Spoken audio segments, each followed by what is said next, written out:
Saturday suspense. Sky News India special crime branch segment. Basanti থানার অফিসারদের রীতিমতো ভাবাচ্ছে আজকের হাড়হিম করা ঘটনা।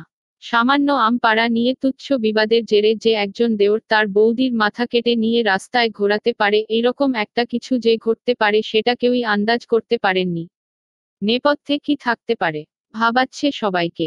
বহুদিন এর পুষে রাখা কোনো রাগ, মানসিক যন্ত্রণা, বদলা, প্রতিহিংসা নাকি অন্য কোনো কারণ এই নৃশংস ঘটনার জন্য দায়ী? নাকি তন্ত্রসাধনা?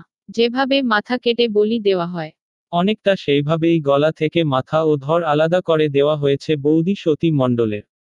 অপরদিকে কাটা মাথা নিয়ে রাস্তায় ঘোরার সময়ে দেওর বিমল মণ্ডল কিছু একটা বলছিল, যা বিড়বিড় করে মন্ত্রোচ্চারণ এর মতোই শোনাচ্ছিল বলে প্রত্যক্ষদর্শীরা জানিয়েছেন। মনোবিকার নাকি তন্ত্রের মাধ্যমে নরবলি, নাকি অন্য কোনো বিবাদ?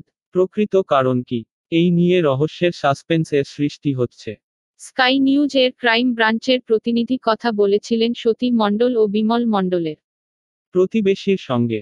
তিনি কি বললেন দেখতে, শুনতে, জানতে থাকুন। আরও আপডেট পেতে চ্যানেলটি অবশ্যই ফ্রি সাবস্ক্রাইবও করে রাখুন। Sky force India bureau, Saturday suspense এর জন্য। চিফ রিপোর্টার পুলক চক্রবর্তী জির স্পেশাল রিপোর্ট। এডিটর চিরঞ্জীব চ্যাটার্জি, স্কাই নিউজ ইন্ডিয়া। ওরা বলছে যে এইরকম মার্ডার করে। আচ্ছা, আমি দেখিনি। বৌদির হাত কাটা মুন্ডু নিয়ে কি? না ওসব আমি কিচ্ছু দেখিনি, এমনি শুনলাম ও ওই যাত্রা চলে গেছে মাঠের মাঠের থেকে নিয়ে চলে গেছে।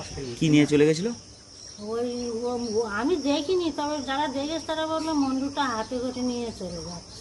আচ্ছা, মানে এ কি পারিবারিক কি অশান্তি থাকতো লেগে? ছিল একটু ছিল, কিন্তু এতটা আমি বুঝতে পারিনি। আর আমি তো সব ঘটনা বলতে পারবো না, আমি এই কদিন হলো গরমের ছুটি করে তাই আসি। মানে আপনার বাইরে থাকেন? হ্যাঁ মানে আমচুরি নিয়ে কি গন্ডগোল?